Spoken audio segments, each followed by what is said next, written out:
Hello everybody and welcome to another comedian's interview for my blog Arichcomiclife. My name is Richard Gill and my blog describes my experiences of watching over 750 comedians over the past 45 years.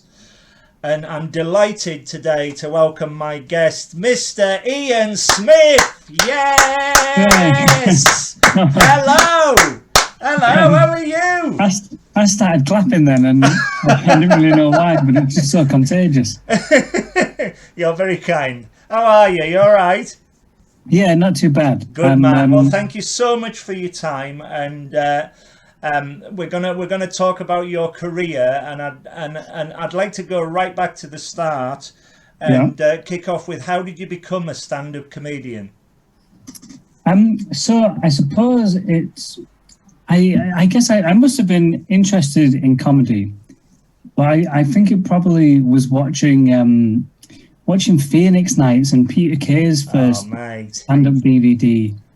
And then because I can't pinpoint the moment, but I think those were the first things I watched.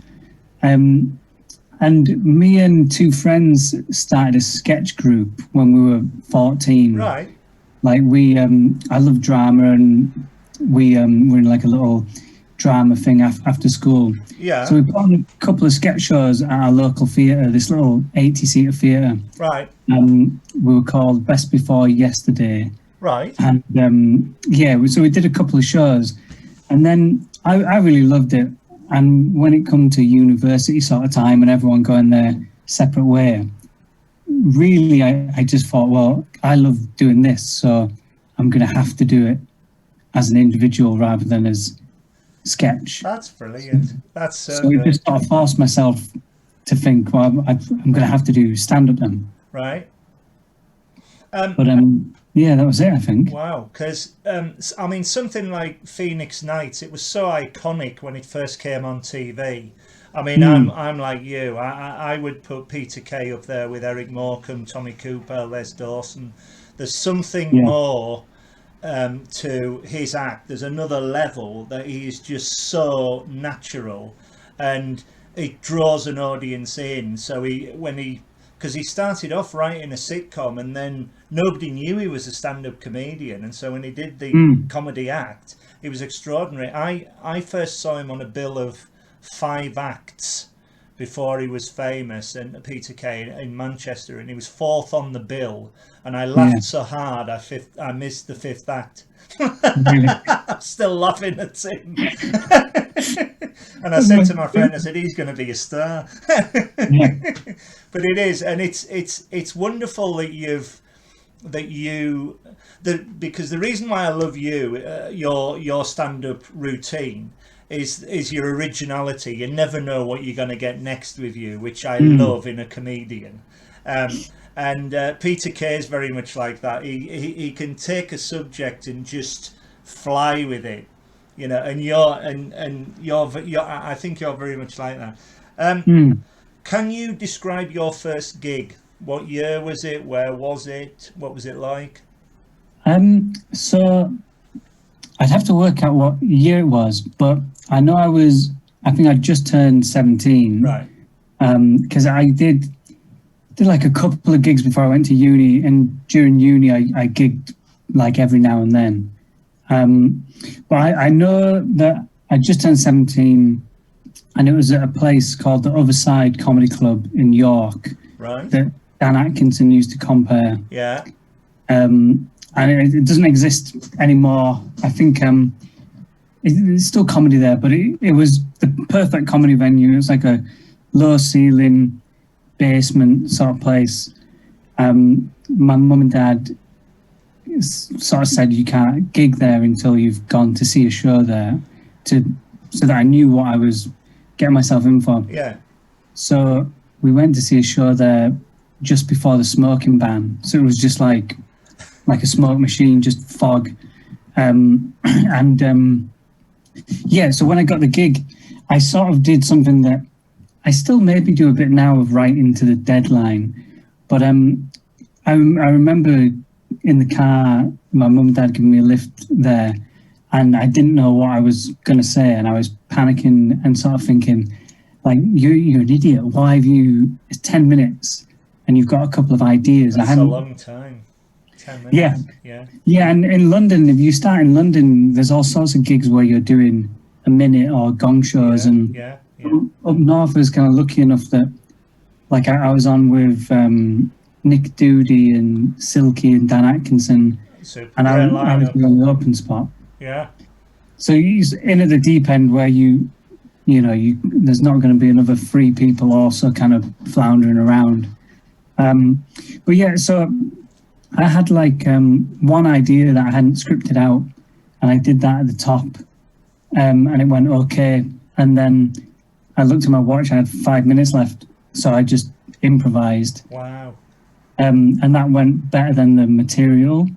And that's something that I've sometimes felt, or when I was starting felt would sometimes happen, that I was better improvising rather than writing. But I'm sort of more disciplined now that I can sit down and write, and I've done things that I think have made me better at just the organisation. But yeah, I was in the car there just thinking, I have no idea what I'm going to say. That must have been terrifying.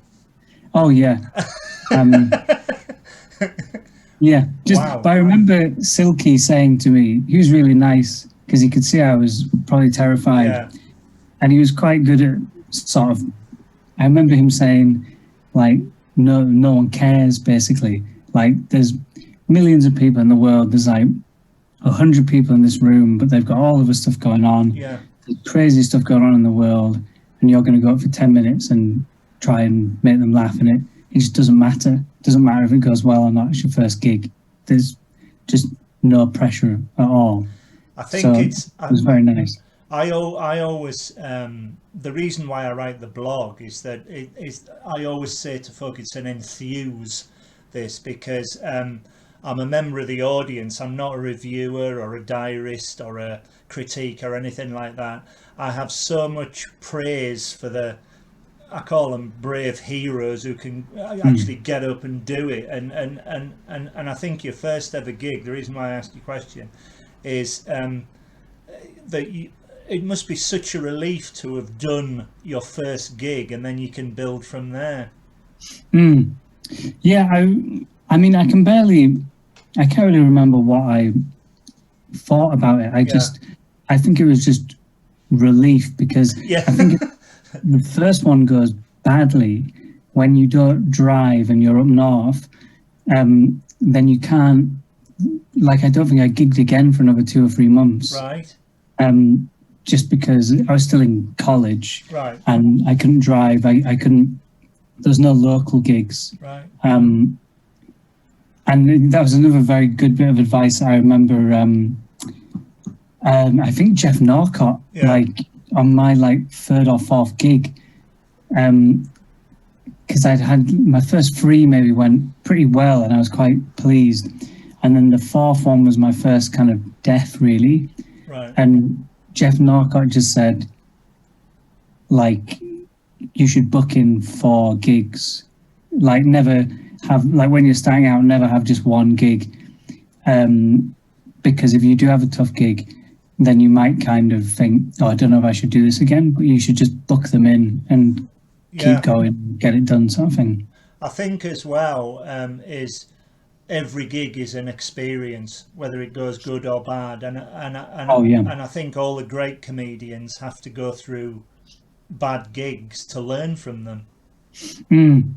Yeah, because there's nothing worse than seeing someone who's, maybe been lucky enough to not have really tough gigs, but then be like 5 years into being a comedian and then have it happen, because, like, now I kind of feel like there isn't much gig wise that I would be bothered about sort of happening, and I think that's because I've had enough awful gigs and weird gigs and stuff to have a thick skin, that sort of thing. But it's better to get all that stuff over with as quickly as possible. So, yeah, very much so.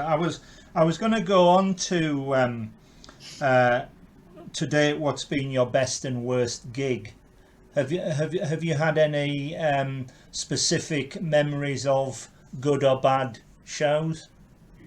Well, why? Because I was thinking, what the worst gig I've done was probably recently, because I think so before last Edinburgh, I always stress out about Edinburgh Right. so much, and I did a preview that there was only like 3 people in the crowd, and I didn't want it to go ahead, but then 2 more people turned up, and the promoter was like, "Brilliant," and I thought, well, no, it's still bad.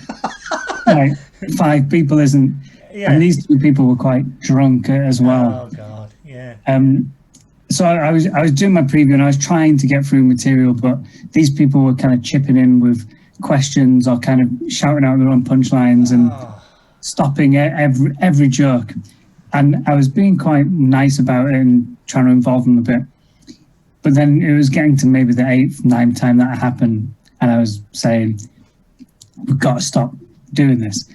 But I think it was maybe 10, 15 minutes into like an hour preview, I had my laptop and my papers like out on a little table. So I just started packing them away and putting them in my bag. And people seemed confused, and I was just like, I'm going now. This is pointless for me. I was sort of, it was more just, I don't think I've ever walked off stage before, and definitely not like in a preview, but it was only 15 minutes in, and I was so angry that I was just specifically telling them individually why I disliked them as an audience. So I was like, you're drunk, you're saying completely random stuff because they're empowering you to be an idiot, but you're not even drunk, so there's no excuse for you. So it was as close to a sort of breakdown. I think it would be a breakdown if it wasn't so justified.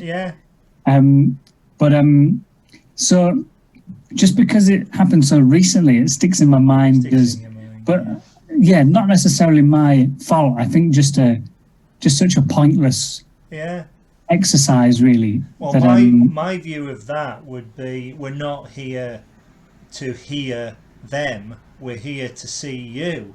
So what's the point of them being there? You know, I think it's completely wrong that folks should do that at a gig, you know, because it's just ridiculous. You won the Amused Moose Comedy Award for your show Snowflake in 2017. Describe that experience, please. You're in a competition. I mean, it's very nice. I guess, in all honesty, I find Edinburgh so sort of all-consuming with the sort of stress of it all that I think I probably enjoyed it for like an hour, and then was probably stressing out about something. So it's sort of, I only really look at those things back like in hindsight and think, oh, that was nice. Well deserved too. I was really happy with that show. I think it's one of my 2 favourites that I've done. I mean, it's just nice to, because you can spend your whole year sort of working towards Edinburgh, really, and there's so many reviewers and all sorts up there that even if you come away with a couple of nice reviews, sort of everyone's got that, and it's so oversaturated. So it's nice to have something that feels a bit more limited, where you can sort of say, definitely. I got that thing, that was nice. Well, going on from that, I went on a half-day writing course which was arranged through Amused Moose to help me with my blog, but they got in contact with me, and they thought I was going to be a reviewer, and as I said before, I'm not. I'm a member of the audience. And after that, I was invited to the to be in the audience for the Amused Moose New Comedian Awards final in Oh. 2018 that you hosted. And what was genius about that was we had to write down our 10 favourite acts, and then you had to fill in time while the judges went off and judged, and you asked everybody to throw the pencils at you, and they did. And it's going back to this originality. You were looking for something for somebody for us all to do, and we just pelted you with these pens, and it was one of the funniest things I saw at that Fringe. Who are you? But it was a great idea, you know. I remember being really annoyed about. So I really enjoyed that gig. Yeah. And I remember having a really fun time and it going well. And then I remember that year there was a reviewer who had come to see the Snowflake show that I did. And he came in on probably my favourite day of the run. And when I found out he was in, I was over the moon, because I found out afterwards and I thought, oh, that went great. And I think I'll get a good review from him. That was probably the best an Edinburgh show has gone of mine. And then he just never published anything. Oh, so no. I got a free ticket. And I knew he was reviewing the Infused Moose thing as well. So I thought, like, I've had a good gig there as well. Maybe that'll remind him to publish that review or something. And he never did. And the only thing he mentioned about, I guess, those new act competitions, it's not about me, so I'm being very selfish. But I remember the review saying it was compared by Ian Gould-Smith. Yeah. And I felt like I'd been reduced to like one little joke kind of thing. And yeah, I remember reading it thinking, what about the pens? I was going, everyone. Well, I remembered the pens, my friend. No mention that. I also remember the CEO of the Fringe Society, I think, was there, right, presenting the award, and I was asking her about how she lets rent prices get so disproportionately high. Good for you. So I felt like I was being fearless and was described as Ian Gould-Smith, and I was so annoyed. But the gig itself, I remember that being a lot of fun. I remember the winner was Maisie Adam. Oh, was it? I think it was Maisie Adam. I'm sure that, because it was 2018. It was the year after Snowflake that I think you compared it 2017 and 2018, and that's the 2018 one. Yeah. Oh, so I can't remember that. And me and Maisie are really good friends. Yeah, she's wonderful. Let's move on to Edinburgh. How long have you been going there? What was your first Edinburgh Fringe like? Do you enjoy the experience? I think we've heard a bit of the answer for that so far. So my first time at all was when I entered So You Think You're Funny. Yeah. Which I think was like 2007. Wow. I don't know, but I shouldn't have entered it because I'd done maybe like 4 gigs. Right. But I remember someone saying to me, if you've been going any longer than a year's worth of time and they find out, they'll think you're cheating and all this kind of stuff. But negative again, yeah. Yeah, so it kind of scared me into thinking, I best enter now. But really, I'd done about 4 gigs. Right. So I managed to get through to the semi-finals up in Edinburgh. But really, I was sort of clueless in terms of what I was doing. So I went up for maybe 3 or 4 days and did So You Think You're Funny and saw a few shows. And yeah, I mean, I really love it there. Like, even it is an amazing experience. It certainly is. And just like, if I think about it, sometimes I'll like be reminded of like a smell, or I feel like I can picture the kind of damp pavements of certain locations, and it's forever raining. But I have a real love for it. Yeah.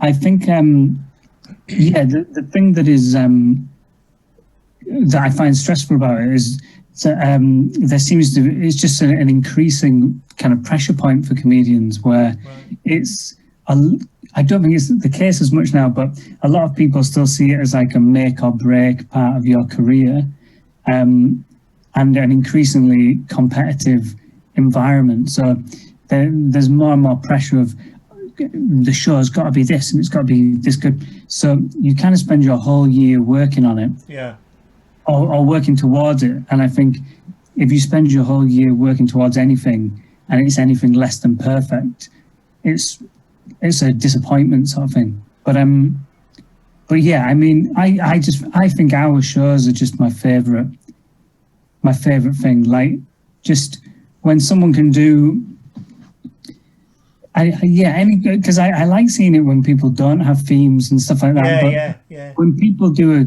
creative, different show that can grab your attention for an hour, I think you could be the best in the world at doing 20 minutes in clubs and stuff, but really it's a different skill to be able to hold people's attention for the full hour. And yeah, so I just think it's the place where you can see the most creative stuff, really. That's why I'm a big fan of yours, because you can hold the audience for an hour, because your creative ideas are extraordinary and very funny. That's good, because that's something I think I enjoyed my first 3 Edinburgh shows, but I think the last 3 that I've done, the latest ones, are the ones that I'm proud of. And I think they're influenced by various other comedians who I think do like those kind of creative shows. But I think it's come as well from being like an early Edinburgh experience. I was in the Chortle student final. I think in 2008, maybe. I'm probably getting the dates wrong because none of this seems to match up at all with the So Thinky Funny thing. But I was in the final, and I think the material I was doing, I was going to say it was okay, but it probably wasn't. And I remember seeing it was the year Simon Bird got runner-up, and he was doing I was dumbfounded by people who were just doing probably the sort of stuff I do now, which is more conversational and not gags and stuff. Like how someone like Kitson, it's turns of phrase and stuff. I didn't get that at all when I was starting out, because you just do quite standard jokes. And I remember watching and feeling like an idiot, because I didn't understand how, at first I was like, how are people getting laughs?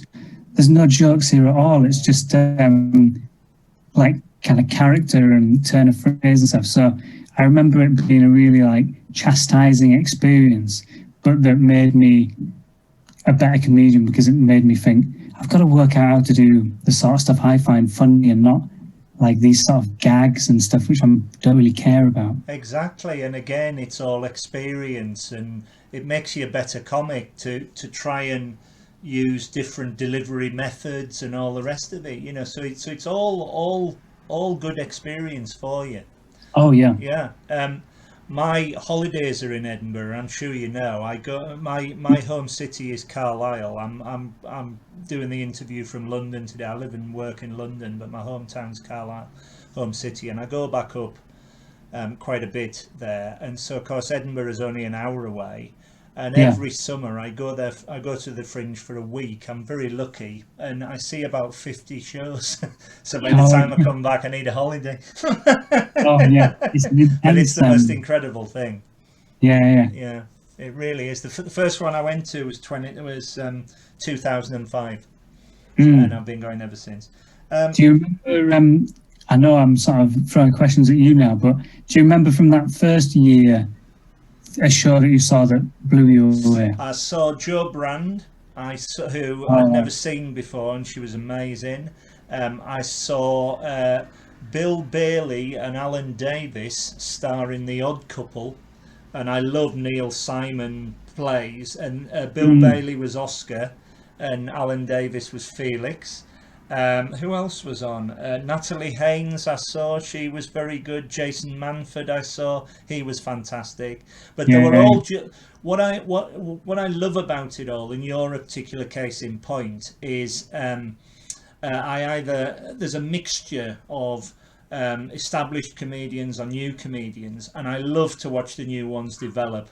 So mm, if because I've seen so many, believe I'm very good at spotting who I think is very funny, and friends of mine who come along with me agree that they always enjoy the ones that I like. And you're a classic case in point, because I've seen your shows at Edinburgh 2 or 3 years in a row, mm. and each one of them, as I say, I love the fact that you never know what you're going to get with you, and it's always hilarious. So well done. Good. What do you think makes a good comedian? Um, I think, or certainly one of the qualities that I really like, because I think you can be an incredible gag writer, Yeah, and to do that in a creative way. But the thing that I think I respect most is like an ability to kind of be in the moment as well. So, but I think that comes from like personal bias of like loving seeing Kitson and Johnny Vegas were probably like two of my biggest influences, wow. and just thinking how, you know, the ability to, as well as doing your material, to also have a bit of natural kind of wit and energy in the room. Yeah, yeah. Because it really annoys me sometimes when like be gigging at a club, and not to sort of throw like shade at anyone else, but I've seen gigs where something mad happens in the room, and some comedians will kind of be like, no, I'm not really going to engage in that. Like, you know, I've got my stuff and I'm going to do it. Whereas I kind of think that's brilliant when that happens, because I get so bored of if a gig's just doing the same stuff. Mm-hmm. So, yeah, I really respect like the ability to sort of naturally go off and do something. Yeah. And, yeah, to sort of be like, but I don't know if that's necessarily like that important, but I know I hold it in a lot of importance, the idea that like if a gig was nice and everyone's really up for it, that you could go up and not do any material for 10 minutes and it would still be like enjoyable rather than self-indulgent. Yeah. As you were telling me that answer, Paul Merton came to mind. He's infamous for always trying to find something interesting certainly when he's gigging, and even on Have I Got News for You, he looks like sometimes he's not bored, but he's trying to think of something to keep the show going. One of my favourite TV recordings was Have I Got News for You, and it was the one with the first time Bruce Forsyth appeared, and it was just incredible because Paul Merton was all up for it, and he and Hislop didn't know what was going on, so to have Bruce Forsyth as a fresh idea was incredible. And the other one, of course, is Tommy Cooper. I was very fortunate to see Tommy Cooper live, and there was nothing on stage but a bed when the curtains opened, and he's lying on it, and nothing, literally nothing. You say nothing happened. Nothing happened for 10 minutes. He's lying on this bed, and one woman is laughing in the crowd, and it trickles round, so everybody's crying with laughter. And after 10 minutes, he puts his head up and he goes, what, has somebody come on? And he just put the house down. And that's the magic that you're trying to get. Yeah. I've seen many of your shows. At Edinburgh in 2018, my friends came along with me and we went to see Kraft. And Kraft ended up, I've got a wonderful photograph of you from the Edinburgh Fringe, but you look drenched, because right at the end of the show you had to pour some water all over yourself. It's a wonderful picture, and that's the originality again. I also saw Half-Life in 2019, which was based on a Scrabble game.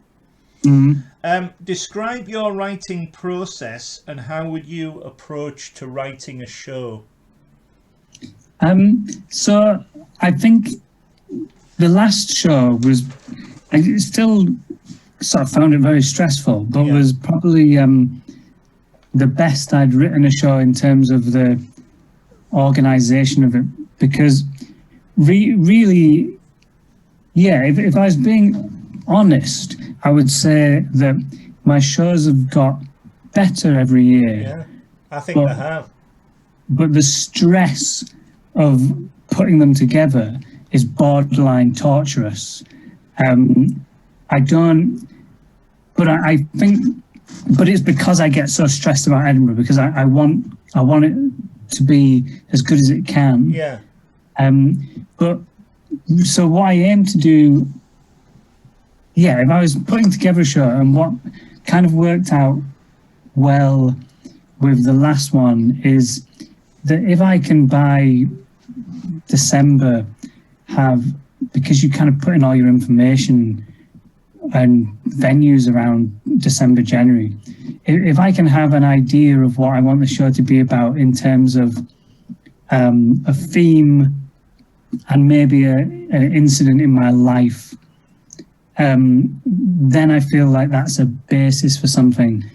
And then I try and add either by design or by coincidence something to go off and do, because I don't enjoy just sitting down at a desk and trying to think of observations and stuff. So, but I find as soon as I put myself in a situation that's different to my day-to-day life, then I find it relatively easy to pick up bits. So so my last show, because I had to postpone my wedding, I knew that I wouldn't really be able to write too much without that being the sort of main thing that was reverberating or going through my head. So thinking that I would talk about that a bit, and I would talk about stress in various ways. So I kind of had a theme. I had something that made it more personal to me. And me and my brother were planning on going to Chernobyl on holiday anyway. So I thought I'll surely get 10 minutes out of that. I remember. Yes. And then just adding, because some of the things I was kind of doing, or that my fiance would do to de-stress, like listening to audiobooks, doing knitting, playing Scrabble, I just thought, well, I think I could get 5 minutes out of audiobooks and 5 minutes out of knitting. Yeah. And why don't I try and enter a Scrabble tournament? So all those things that link in a bit of a story and that just paint me into a corner a bit, because the hardest thing I find is thinking what you're going to talk about, because I don't like doing something that's completely themeless. But even if I did, it would make it very difficult, because it can be about anything. Yeah. I remember Sarah Pascoe said something to me, which she might not even remember, but she said that the problem with a themeless show is that it's never finished, because you could write a great hour of comedy, but then you could always write a better routine that could be slipped in. Right. So when you give yourself some borders and a sort of story or a thing you want to say, then you can work it to being a complete show, rather than at any point I could write a better material than that bit to slot in. And, if there's no consequence to losing bits of material, you could always just make it better in places. So that's my checklist. If I can, is that's fascinating. Personal. So from the writing process, how do you then remember the routines and the stories? Do you have pointers in your head as you're going along, especially for the hour-long shows? Well, I think the last 2 years I started doing something which I think was sort of from listening to Josh Widdicombe on the Comedian podcast.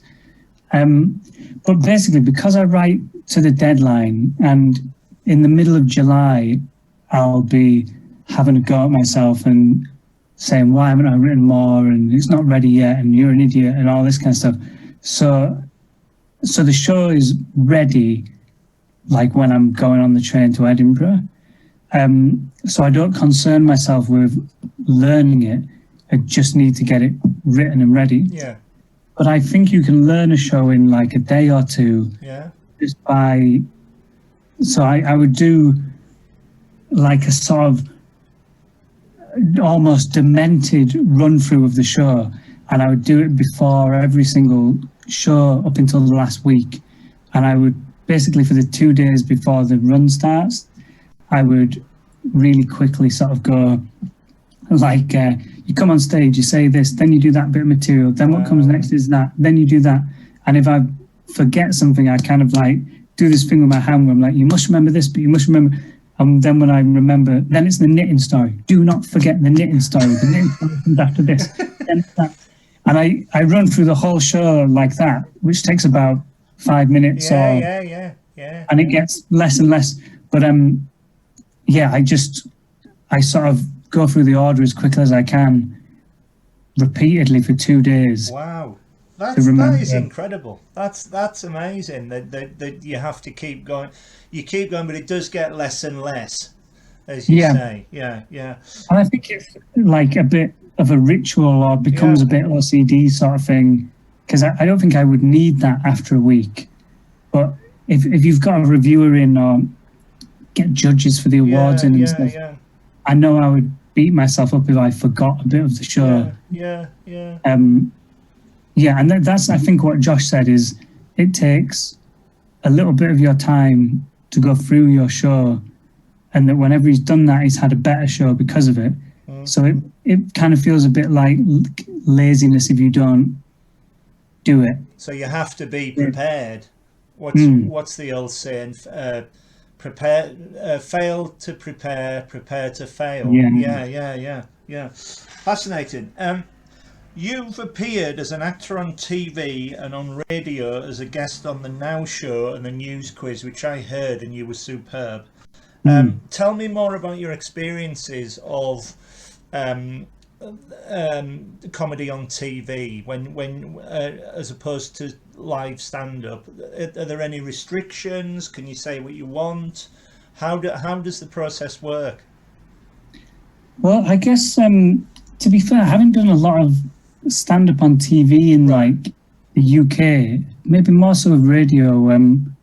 But from what I found, like I did the televised gala in New Zealand, and maybe it's different with other stuff, but for that we had to give a sort of transcript of everything we were going to say. Right. I guess depending on the time, certain words are changed. Just sort of swear words would be changed to less severe ones, which is tough because if you've done material for so long, it's just rhythmic. And so it's quite hard to kind of think, I must change that one word. But I think it's just a bit more nerve-wracking. But the more you do it, the less then that all just goes away. So it's I'd love to do more things like that. You were superb on the News Quiz in particular. I was on a train to Carlisle with my headphones on, listening to it, and I think I cleared the carriage with my laughter when you were on. It was priceless. Your routine was spot on. We're all living in very strange times. It's a very weird time to be living. Have you done any online gigs? And if you have you found them? How have you found them as opposed to live gigs? I've done an all right amount of live gigs. I saw you at Oarsby Comedy online. You did that. Yeah, you were great. I think that's the only online gig I've done where it felt like a gig. Right. and maybe like the ones I did were quite early on to things happening, and there's a few others that I've heard good things about, and maybe kind of need to push to ask to do them. But yeah, I guess the Always Be one was really fun, and you can hear everyone, but yeah, some of them I've done where you don't hear the audience, which is strange. Tell me about it. I've been on many where I've been laughing silently, and I've been taken away because all I'm laughing at is the four walls. Very a odd. comedian needs a laugh. Yeah, and then sometimes there's ones where like the laughter comes, but it's a bit delayed and it's quieter, because I guess a lot of people laugh differently when they're watching something by themselves than in this group. So you can sometimes get just little titters, and so yeah, I'm a bit sort of brutal with.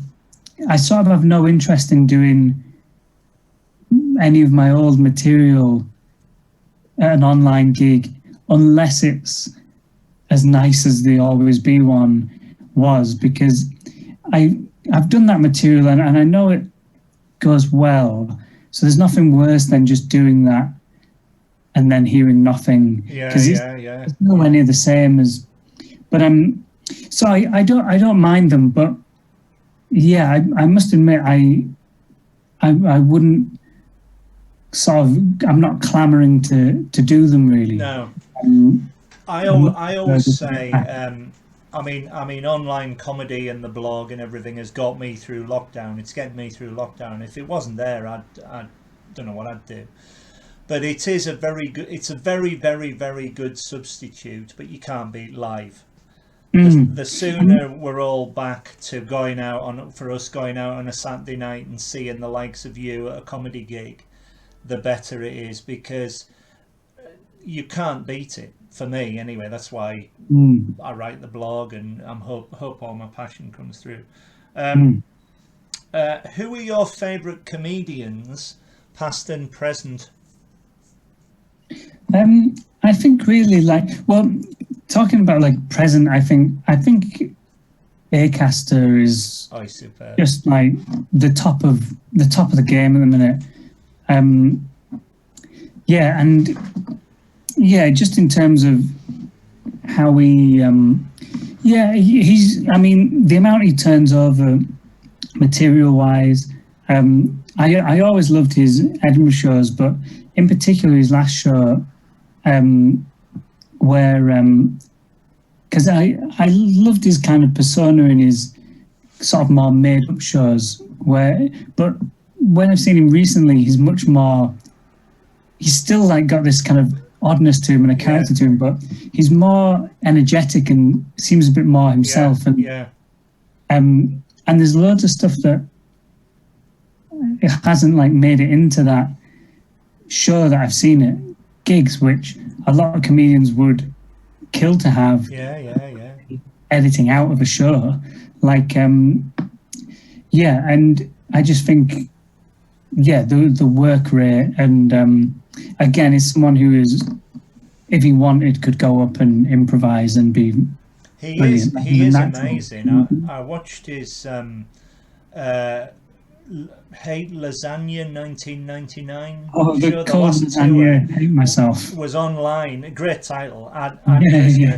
And he did a routine about his appearance on Bake Off, which was I could not stop laughing. I was crying at him. Yeah, and that was all like I'd seen that before, and it's a 20-minute routine. It's a routine, absolutely fantastic. Great choice. The reason why I asked the comedians the question is that in my blog there's a section called The Ones That Got Away. So there's I've listed 25 comedians who have either passed on or I haven't had a chance to see. And for me, they hold so many memories. So the reason why I do it is Morecambe and Wise. I would have loved to have seen them. Bob Monkhouse is in there, Dave Allen, Mike Yarwood, Richard Pryor, on and on and on. You know, it would have been amazing to see them and to get their perspective on it all. It's I find it fascinating. Yeah. Like me, do you go to a lot of comedy gigs as a member of the audience? I think outside of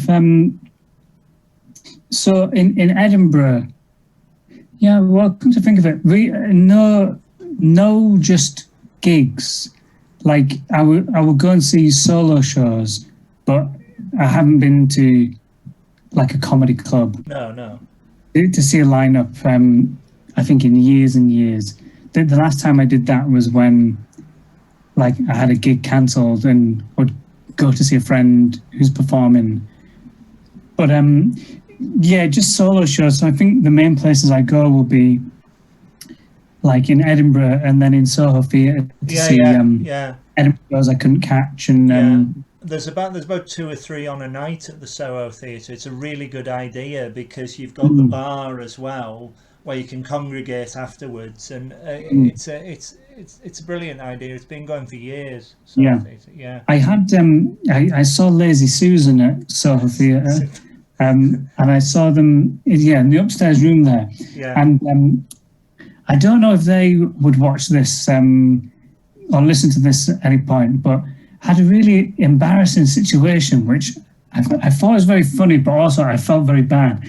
So I had my pint by my chair and I put it kind of underneath the chair because I'm so conscious of, I must have knocked something over once in my life and now I'm massively conscious about it. So it's underneath my chair in the middle and someone stretched their legs out and knocked over. Oh, mate, no. But it was during the show. Oh. And I only sort of realised a little bit in when I saw all the water. You had a wet foot. And I saw it going into the coat that someone had put under their chair in front of me. No. And there was no cleaning it up. So that was already, I was thinking, when the show's done, I'm leaving quickly. Wow. But then there's a part in their show where I don't know those girls. I forget their names, but one of them comes behind an audience member who she's pretending to fancy and gives him a massage, and she chose the guy in front of me, so she was going to have to come into the like drink, and I didn't want to say to her like, oh, don't stop there, because I hate being involved in a show when you're a comedian. Yeah. And also then I didn't want to alert the person in front of me that I've got beer all over his coat. So she stood in it and gave him a little massage. And then as she come back on stage, her shoe was sort of going, oh, no. It was soaking wet. And I could see that she was looking like, what's going on with my shoe? And if people in the audience were a bit confused, he obviously didn't want to go, is my shoe wet? And I thought, oh, please don't. So luckily she didn't mention it. And I just, as soon as the show was done, I legged it. With enough time to turn around and see the person look at their coat. It reminds me, my favourite pint of beer story, I can never remember who the act were, but they were jugglers. They were comedy jugglers, and they were on at the Comedy Store. And I'd seen them on the Thursday night, and I was with my friend on the Saturday night. And as they came on, I said, "Oh, this act is fantastic. You'll love them. You really love them." And they were juggling, and they had fruit, and so they were juggling bananas, I think they were, and they looked towards me as though they were going to chuck, throw a banana, and then I would catch it and then throw it or pick it up from the floor and throw it back to them, and they'd juggle. So they're nodding away, and I'm drinking, and they're nodding, and they threw it, and my beer went absolutely everywhere. And they when they did that, there was no banana. So I ruined the act. It happens, my friend. Don't worry. Just before we go, is there anything else that you would like to say? Is there any online gigs or any podcasts or any books that you've got, please mention 100 Reasons to Hate, because I think it's fantastic. Is there going to be any more of those? And also as well, your lunchtime walk was fantastic. Is there going to be any more of those? Well, I'm glad you like radio. Sorry, I'm just going to say, I know you've got a Radio 4 series as well. Yeah. So, yeah, the lunchtime walks was like the first thing I did during lockdown, and I think I started slowly losing my mind with them. I enjoyed the first one. The second one was all right, but the third one, where I relocated to a different town because I'd run out of tourist sites, and then remembered there's not a lot going on in that town. So we was just sort of chatting. I loved that. I loved it. But I'd like to do more. I need to do more online stuff. There's loads of people doing great stuff on like Twitch and places like that. So I'd like to do more of that. Yeah. So I'm going to do a bit of a brainstorm about what I can do. The 100 Reasons videos, I think we've still got maybe 6 or 7 that we filmed, because we were doing them with a producer who sort of was trying to build it as a channel. Yeah. And we had to get them done before I went off to Australia. Right. So I think we recorded 18 in 4 or 5 days. Right. Which destroyed my vocal cords because I'm just screaming. You have to rant and scream, yeah. But yeah, so there should be some more coming, but good. They take so long to edit that it's gone a bit weird. But yeah, but the Radio 4 show is, I think, the sort of definitely forthcoming thing that I'm excited about. I'm so pleased for you. That's fantastic. Tell me the premise of it. So basically, when a little bit back, I saw an article in my local paper that my parents kind of forwarded on to me about a girl being stuck in a basketball hoop. Right. And the article then went on to say, this is the third girl in as many months that has been stuck in a basketball hoop in Goole. So the idea is it's 3 girls in 3 months in 3 basketball hoops. Right. And I sort of pitched to the BBC that I want to look into what's gone on here, and I want to find out, see if I can talk to one of the girls to find out if this is something that's happening nationwide or if it's just a spike in my hometown. So yeah, we pitched it as a sort of comedy documentary. And yeah, it wasn't the thing I was expecting. They loved it. And it has to be. It's a comedy documentary, but not a mockumentary. So right. So everyone we're talking to is genuine. Where I'm talking to a contortionist to ask about how to get through basketball hoops. We're talking to the fire brigade and the local paper and other people who have been stuck in basketball hoops in the past. So yeah, there's a surprising amount of research is going into to finding these people and trying to work out what it's like and why it happened. So it's a weird premise, but yeah, I'm looking forward to it. I think it's coming out early May. Oh, brilliant. That's brilliant. Well, I, for one, will be listening. And all I want to do is thank you so much for your time, because I've so much enjoyed talking to you. And yeah, thank you. Whenever you walk on the stage, I know I'm always going to have a good time. I always remember the very first time I saw you and you walked out and you said, "Hello, I'm from Goole." And if you put Goole into Google, you will it comes out with Google. And I thought, this is my sort of comedy. So all the very best to you, my friend, and thank you so much. It's been an absolute delight.